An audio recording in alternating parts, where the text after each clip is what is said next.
स्वागत है आपका हमारे चैनल एसएससी जी के थिनकर पर, जहां पर आज का हमारा टॉपिक है एसएससी सीजन 2023 में पूछे गए ज्योग्राफी के सभी क्वेश्चन का डिटेल में एक्सप्लेन देखने वाले हैं, जो कि आपको आगे आने वाली एसएससी की परीक्षा में ज्योग्राफी के क्वेश्चन सॉल्व करने में मदद करेगी। तो चलिए चलते हैं हमारे क्वेश्चन की तरफ।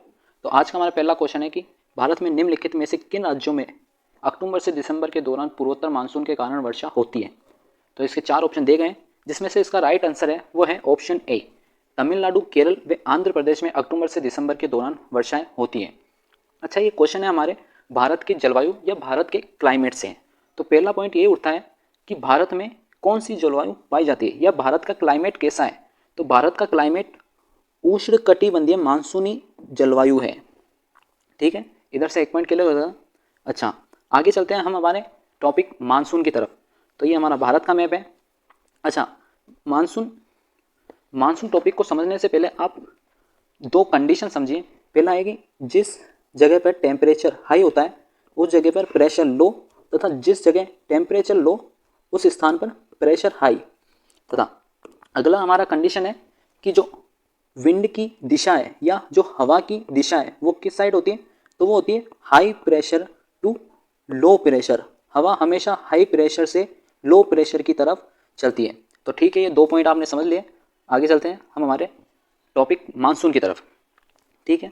अच्छा, भारत के मानसून को दो भागों में विभाजित किया जाता है, एक दक्षिणी पश्चिमी मानसून, दूसरा उत्तर पश्चिमी मानसून। दक्षिणी पश्चिमी मानसून वो जो भारत के दक्षिण पश्चिमी हिस्से की तरफ से आता है, दूसरा है उत्तर पश्चिमी मानसून वो जो कि उत्तर पश्चिम की ओर से आता है, उत्तर पूर्व की ओर से आता है। ठीक है, तो चलिए चलते हैं हमारे। तो पहले हम देखते हैं भारत का मानसून का जो फर्स्ट भाग है दक्षिणी पश्चिमी मानसून, तो उसकी तरफ चलते हैं। तो ये जब आता है तो इसके मंथ होते हैं मई से जून वाले।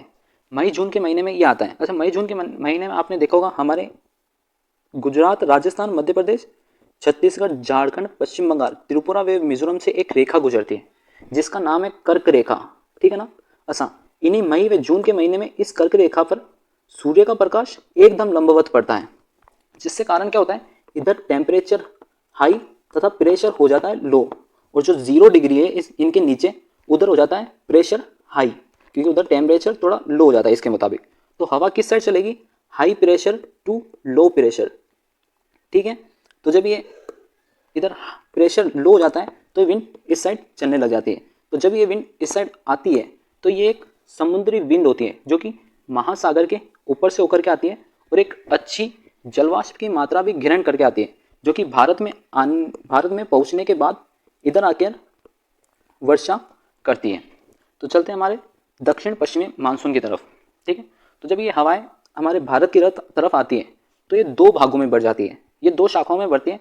उनमें से एक शाखा होती है अरब सागर की शाखा जो कि अरब सागर की तरफ आती है, दूसरी होती है बंगाल की खाड़ी की शाखा जो कि बंगाल की खाड़ी की तरफ आगे जाती है।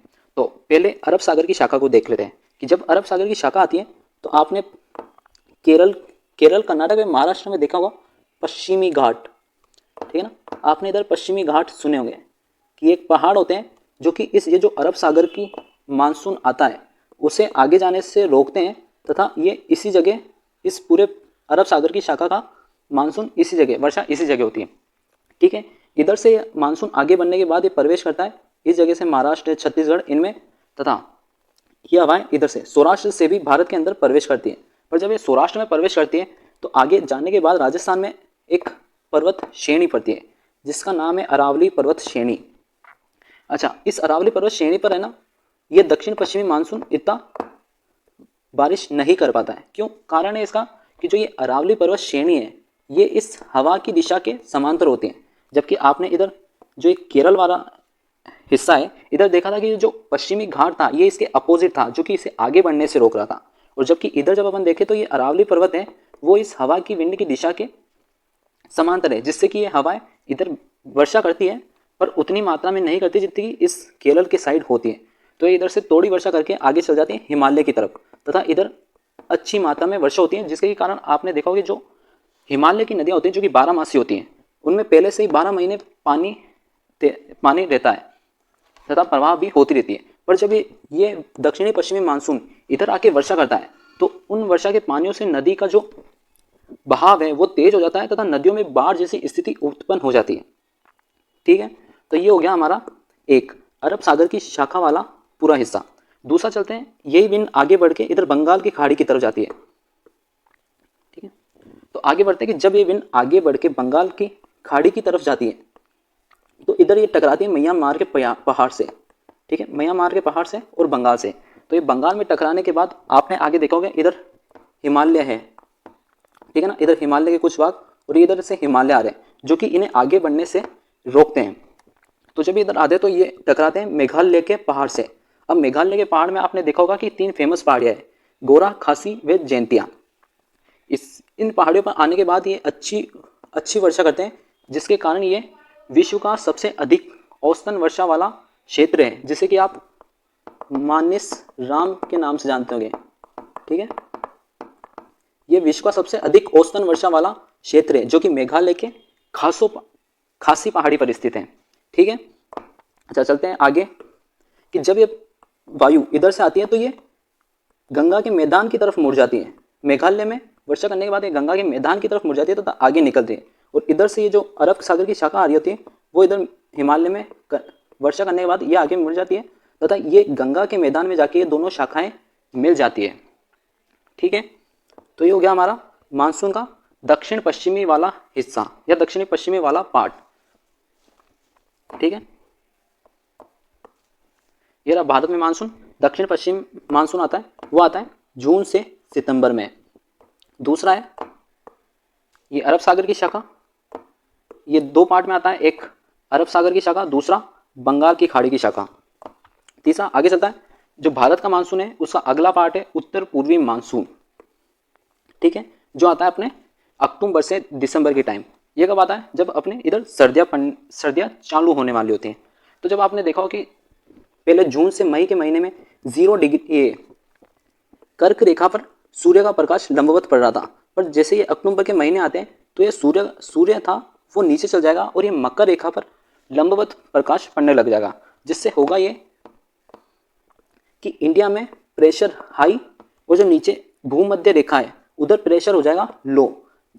ठीक है, जो भूमध्य रेखा है उधर हो जाएगा प्रेशर लो, जिसकी वजह से क्या होगा, wind high pressure to low pressure, यानी कि इंडिया के स्थल से होकर के नीचे की तरफ जाने लग जाएगी।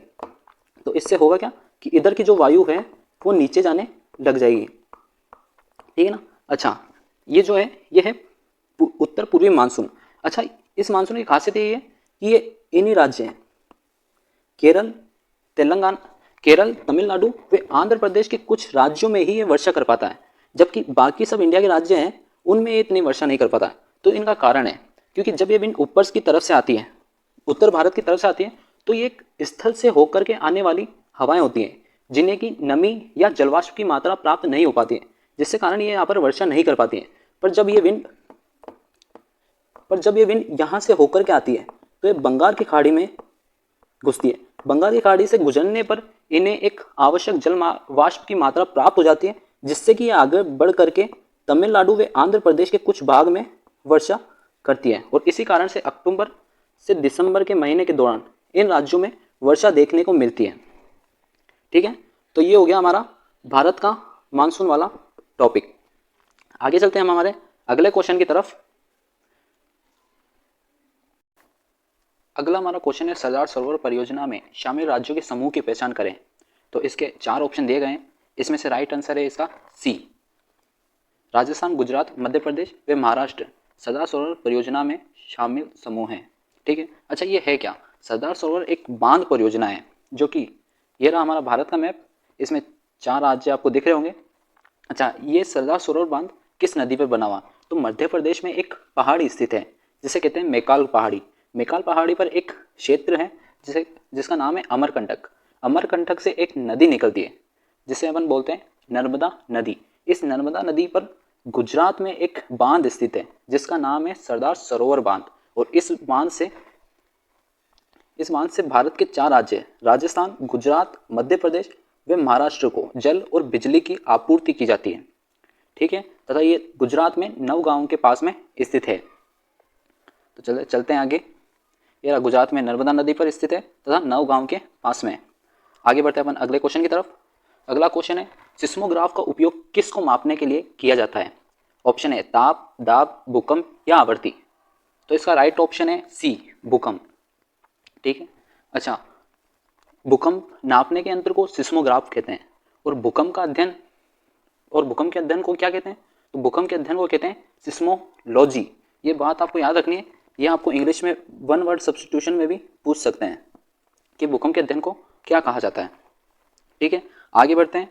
भूकंप मापने का यंत्र सिस्मोग्राफ होता है, तथा भूकंप की तीव्रता मापने के लिए रिएक्टर स्केल का उपयोग किया जाता है। ये एक इंपॉर्टेंट स्केल है, इसका नाम याद करना कि भूकंप की तीव्रता रिएक्टर स्केल से मापी जाती है। ठीक है, आगे बढ़ते हैं। अच्छा, भूकंप के लिए आपको दो पॉइंट ध्यान में जरूर होने चाहिए, जैसे कि एक को केंद्र कहते हैं और दूसरे को अधिकेंद्र कहते हैं। ये होते क्या है, तो चलिए समझते हैं इनको। जैसे कि मान लीजिए कि ये अपनी अर्थ है, और अगर ये अर्थ के अंदर कोई बिंदु है जहां से भूकंप की उत्पत्ति हुई है, ठीक है, तो ये जो बिंदु है इसे कहेंगे भूकंप का केंद्र। ठीक है, और तथा इसी बिंदु के लंबवत जो पृथ्वी पर बिंदु बनेगा उसे कहेंगे भूकंप का अधिकेंद्र। ठीक है, इसे एपिसेंटर कहते हैं इंग्लिश में, और इसे फोकस कहते हैं। चलते हैं, ये रहा इसके बारे में कि केंद्र जिस स्थान पर भूकंप की उत्पत्ति हो, अधिकेंद्र केंद्र के लंबवत जो सतह पर बिंदु होता है उसे अधिकेंद्र कहते हैं। अच्छा, भूकंप की कितनी तरंगे होते हैं? तो भूकंप की 3 तरंगे होते हैं, पी, एल, एस। ठीक है, भूकंप की 3 तरंगे होती है, पहली पी, दूसरी एल व तीसरी एस। ठीक है, बढ़ते हमारे अगले क्वेश्चन की तरफ। अगला क्वेश्चन है, भारतीय मानसून की बंगाल की खाड़ी की शाखा और अरब सागर की शाखा का विलय कहां पर होता है? इसके ऑप्शन है विंध्याचल पर्वत क्षेत्र, अरावली पर्वत क्षेत्र, गंगा के मैदान या मेकाल पर्वत श्रेणी पर। तो इसका राइट ऑप्शन है सी, गंगा के उत्तर पश्चिमी मैदान में।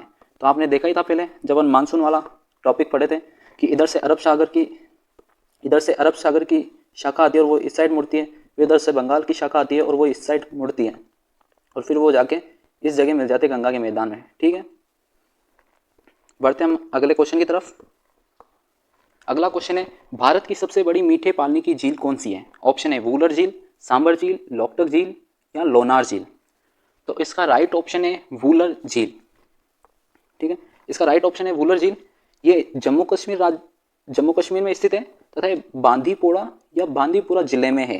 ठीक है, अच्छा, एक क्वेश्चन कि वूलर झील के पास से कौन सी नदी गुजरती है? तो उसका नाम है झेलम। ठीक है ना, ये याद रखना कि वूलर नदी के पास से झेलम नदी गुजरती है। आगे चलते हैं, अगला हमारा ऑप्शन है सांबर झील। तो ये कहाँ पर स्थित है और इंपॉर्टेंट बात क्या है? सांबर झील राजस्थान में स्थित है तथा ये एक खारे पानी की झील है जो कि राजस्थान में सबसे बड़ी खारे पानी की झील है। अच्छा, एक क्वेश्चन, भारत की सबसे खारे पानी की झील, तो उसका नाम है चिल्का झील जो कि उड़ीसा में स्थित है। ठीक है, राजस्थान की सबसे बड़ी खारे पानी की झील सांबर झील, भारत की सबसे बड़ी खारे पानी की झील चिल्का झील। अगले ऑप्शन की तरफ बढ़ते हैं। अगला ऑप्शन है हमारा लोकटक झील। अच्छा, लोकटक झील कहाँ पर स्थित है? तो ये मणिपुर में स्थित है। ठीक है, लोकटक झील मणिपुर में स्थित है तथा इसका इंपॉर्टेंट पॉइंट ये है कि इस झील के ऊपर एक तैरता हुआ राष्ट्रीय उद्यान है। जिसका नाम है केबुल लामजाओ राष्ट्रीय उद्यान। इसका नाम जरूर याद रखना, ये इंपॉर्टेंट है और ये पूछा भी जाता है केबुल लामजाओ राष्ट्रीय उद्यान किस राज्य में है या किस नदी के ऊपर बना हुआ है। अपना अगला ऑप्शन है लोनार झील। लोनार झील के बारे में आप पता करना कि ये किस राज्य में स्थित है। ये एक फेमस झील है वैसे तो।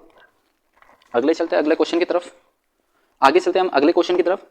अगला क्वेश्चन है हमारा, निम्नलिखित में से कौन सा बंदरगाह भारत के पश्चिमी तट पर स्थित नहीं है? ध्यान रखना, इसने पूछा है कौन सा बंदरगाह भारत के पश्चिमी तट पर स्थित नहीं है। ऑप्शन है हल्दिया, जवाहरलाल नेहरू बंदरगाह, कांडला बंदरगाह या कोचीन बंदरगाह। तो इसका राइट ऑप्शन है हल्दिया बंदरगाह।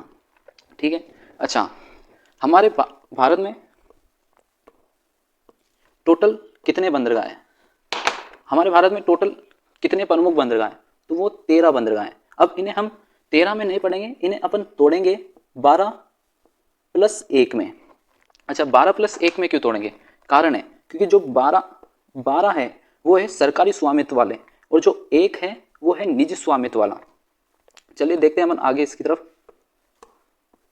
कि भारत के प्रमुख बंदरगाह 13 है, 13 में से 12 अलग जो कि सरकारी स्वामित्व वाला है तथा 1 अलग जो कि निजी स्वामित्व वाला है। अच्छा, एक ये जो निजी स्वामित्व वाला है इसको अपन इधर ही पढ़ लेते हैं। निजी स्वामित्व वाला है उसका नाम है एन्नोर बंदरगाह, ठीक है, एन्नोर बंदरगाह। ये कहाँ पर है? तो ये तमिलनाडु राज्य में, ये तमिलनाडु राज्य में है, ठीक है ना। चलते हैं हम आगे। ये रहा हमारा भारत का मैप। अच्छा, अपन ने एक बंदरगाह देख चुके हैं जिसे कहते हैं एन्नोर बंदरगाह और वो एक निजी बंदरगाह। अब बचे 12 बंदरगाह। तो 12 बंदरगाह 6 पश्चिमी तट पर दिखेंगे आपको और 6 पूर्वी तट पर दिखेंगे। तो चलिए पढ़ते हैं इन्हें एक एक करके। तो सबसे पहले चलते हैं अपन ऊपर वाले राज्य, यानी कि जो पश्चिमी तट पे ऊपर की ओर से पड़ता है, तो वो है गुजरात। गुजरात में आपको एक ही प्रमुख बंदरगाह में से एक ही बंदरगाह देखने को मिलेगा, उसका नाम है कांडला बंदरगाह, जो कि खंबात की खाड़ी पर स्थित है इस जगह, ठीक है। उसके नीचे आते हैं अपन महाराष्ट्र में। तो महाराष्ट्र में आपको 2 बंदरगाह देखने को मिलेंगे, जिसमें से एक आपको, दोनों ही आपको याद हो जाएंगे क्योंकि दोनों ही नाम फेमस है। एक मुंबई और दूसरा जवाहरलाल नेहरू पोर्ट, ठीक है। तो एक मुंबई पोर्ट है और दूसरा जवाहरलाल नेहरू पोर्ट है। दोनों नाम आपको आराम से याद रहेंगे क्योंकि एक वो है जो हमारे देश के फर्स्ट पीएम है और दूसरा मुंबई, तो वो वैसे ही फेमस शहर है। नीचे चलते हैं हम गोवा की तरफ। तो गोवा में एक ही बंदरगाह है जिससे नाम है मुर्मुगांव पोर्ट, ठीक है। आगे चलते हैं नीचे कर्नाटक की तरफ। कर्नाटक में एक प्रमुख बंदरगाह है जिसका नाम है न्यू मंगलोर पोर्ट, ठीक है। नीचे आता है केरल में। तो केरल में एक फेमस जगह है कोचीन, तो उसी के नाम पर इधर है कोचीन पोर्ट, ठीक है। आगे अपन आते हैं पूर्वी तट की तरफ। तो अगला बना है तमिलनाडु में नीचे से पहला है तुतीकोरिन पोर्ट, ठीक है। तुतीकोरिन पोर्ट के बाद आता है अपना चेन्नई पोर्ट। चेन्नई के बाद आता है अपना निजी स्वामित्व वाला एन्नोर पोर्ट, ये ब्लू इंक से लिखा हुआ है, ठीक है। आगे चलते हैं अपन आंध्र प्रदेश की तरफ। तो आंध्र प्रदेश में अपन को देखने को मिलता है विशाखापट्टनम पोर्ट। ये एक फेमस शहर है जो कि आपको याद होना चाहिए कि विशाखापट्टनम पोर्ट आंध्र प्रदेश में। ऊपर चलते हैं अपन उड़ीसा की तरफ। इस आंध्र प्रदेश में एक ही है। ऊपर चलते हैं उड़ीसा की तरफ। उड़ीसा में भी एक ही पोर्ट है जिसका नाम है पारादीप पोर्ट, ठीक है। इसके ऊपर चलने के बाद पश्चिम बंगाल आता है। पश्चिम बंगाल में 2 पोर्ट हैं जिसका नाम है एक हल्दिया और एक कोलकाता पोर्ट। कोलकाता पश्चिम बंगाल की राजधानी है, इसलिए आपको याद हो जाएगा। और हल्दिया पोर्ट ये हुगली नदी पे बना हुआ है, ठीक है। तो ये भारत के प्रमुख बंदरगाह वाला क्वेश्चन हमारा यही खत्म होता है। तो चलते हैं हम अगले क्वेश्चन की तरफ। अगला क्वेश्चन है हमारा, चक्रवात का केंद्र एक शांत क्षेत्र होता है, इसे तूफान का क्या कहते हैं? कि जो चक्रवात का केंद्र होता है ये एक शांत क्षेत्र होता है, इसे तूफान का क्या कहा जाता है? ऑप्शन है नेत्र, मध्य बिंदु या फोकस। तो इसका राइट ऑप्शन है इसे चक्रवात का नेत्र कहते हैं। अच्छा, चक्रवात क्या होता है? चक्रवात सामान्य लो प्रेशर का एक केंद्र होता है जिसके चारों ओर हाई प्रेशर होता है, ठीक है। ये हाई प्रेशर चारों ओर, जिसके कारण क्या होता है, हवा high pressure to low pressure चलने लगती है, ठीक है। वो भी चक्रीय गति के कारण, ये याद रखना, चक्रीय गति के कारण चलने लगती है, ठीक है। तो इसे कहते हैं चक्रवात, जिसमें केंद्र में लो प्रेशर तथा बाहर की ओर हाई प्रेशर, जिससे होता यह है कि हवा चक्रीय रूप से बाहर से अंदर की ओर चलने लगती है, इसे चक्रवात कहते हैं। अच्छा, ये हमारी है अर्थ, ठीक है ना। ये हमारा है 0 डिग्री, ठीक है। ऊपर है अपना उत्तरी गोलार्ध या जिसे नॉर्थ हेमिस्फीयर कहते हैं, ठीक है ना। नीचे अपना दक्षिणी गोलार्ध जिसे साउथ हेमिस्फीयर कहते हैं, ठीक है ना। अच्छा, उत्तरी गोलार्ध में इस चक्रवात की दिशा होगी एंटी क्लॉकवाइज, ठीक है ना। और दक्षिणी गोलार्ध में इस चक्रवात की दिशा होगी क्लॉकवाइज। ये बात आपको याद रखनी है, ठीक है ना। अच्छा, एक नाम सुना होगा आपने, प्रति चक्रवात। ये क्या होता है, जिसे कि इंग्लिश में एंटी साइक्लोन बोलते हैं। ये क्या होता है, ये चक्रवात का जस्ट उल्टा होता है। चक्रवात में केंद्र में क्या था, लो प्रेशर, तो इसमें केंद्र में हाई प्रेशर और जो बाहर की साइड है, यानी इसके बाहर की साइड उधर होता है लो प्रेशर। अपोजिट चक्रवात का उल्टा, केंद्र में हाई प्रेशर और बाहर की साइड लो प्रेशर। तो हवा कैसे चलेगी, बाहर की तरफ, ठीक है, सारी तरफ बाहर की तरफ हवा चलेगी और बीच में होगा इसका शांत क्षेत्र, ये सब में होगा, ठीक है। अच्छा, इसमें इसकी दिशा उल्टी होती है, जैसे आपने चक्रवात में देखा था कि ये अपना अर्थ, ये 0 डिग्री, ये नॉर्थ हेमिस्फीयर, ये साउथ हेमिस्फीयर। नॉर्थ हेमिस्फीयर में क्या था, जो चक्रवात थी उसका दिशा थी एंटी क्लॉकवाइज, तो जो प्रति चक्रवात है उसकी दिशा उसकी उल्टी हो जाएगी, इधर हो जाएगी क्लॉकवाइज, और जो साउथ में है उसकी हो जाएगी एंटी क्लॉकवाइज, अपोजिट होता है चक्रवात का, ठीक है। तो चलते हैं हमारे अगले क्वेश्चन की तरफ, जो कि है 8वां, भूपर्पटी को नाभिक से अलग करने वाली पृथ्वी की परत को क्या कहा जाता है। तो ऑप्शन है आवरण, महाद्वीपीय भूपर्पटी या महासागरीय भूपर्पटी। तो इसका राइट ऑप्शन है ए, आवरण, जिसे कि इंग्लिश में मेंटल कहते हैं। तो ये क्वेश्चन पृथ्वी की आंतरिक संरचना से पूछा गया है। तो पृथ्वी की आंतरिक संरचना को 3 भागों में बांटा जाता है, जिसे कि भूपर्पटी, आवरण व नाभिक कहते हैं। इंग्लिश में क्रस्ट, मेंटल व कोर। कोर सबसे अंदर वाला भाग होता है, मेंटल उसके ऊपर, तथा भूपर्पटी बाहर की तरफ, ठीक है। आइए इमेज की सहायता से देख लेते हैं। ये रही हमारी इमेज, जिसमें कि सबसे अंदर है कोर, ठीक है, जिसे कहते हैं नाभिक। ये सबसे निचला भाग होता है, जो कि 2 भागों में बटा हुआ है, एक इनर कोर और एक आउटर कोर। इसके ऊपर आता है मेंटल, तथा इसके ऊपर आता है भूपर्पटी, जो कि 2 भागों में बांटी जाती है। भूपर्पटी को भी अपन 2 भागों में बांटते हैं, एक महाद्वीपीय भूपर्पटी और दूसरी महासागरीय भूपर्पटी, ठीक है। अच्छा, भूपर्पटी में ऑक्सीजन, सिलिकॉन तथा एल्यूमिनियम पाई जाती है। मेंटल में पाई जाती है सिलिकॉन एंड मैग्नीशियम, ठीक है, तथा नाभिक में पाई जाती है निकल तथा आयरन, ठीक है। चलते हैं आगे। तो आगे ये हमारा ज्योग्राफी का वीडियो था। अच्छा, ये हमारा ज्योग्राफी का लेक्चर है, जिसमें कि आपको रिवर और जो पर्वत क्षेत्र है उनके क्वेश्चन नहीं है इस वीडियो में। उसके लिए हमारे चैनल पे इन दोनों के लिए सेपरेट वीडियो बनाई गई है, जिसमें एक में रिवर बताए गए हैं, रिवर से जितने भी क्वेश्चन पूछे सीजीएल 2023 में, और दूसरे में पर्वत से जितने भी क्वेश्चन पूछे इस सीजीएल में, वो सारे करे गए हैं डिटेल एक्सप्लेन के साथ। तो उसके लिए आप हमारी वीडियो के आखिरी में आ जाएगा ऑप्शन, उस पर क्लिक करके वो दोनों वीडियो देख लीजिए। थैंक यू हमारी वीडियो को यहाँ तक देखने के लिए।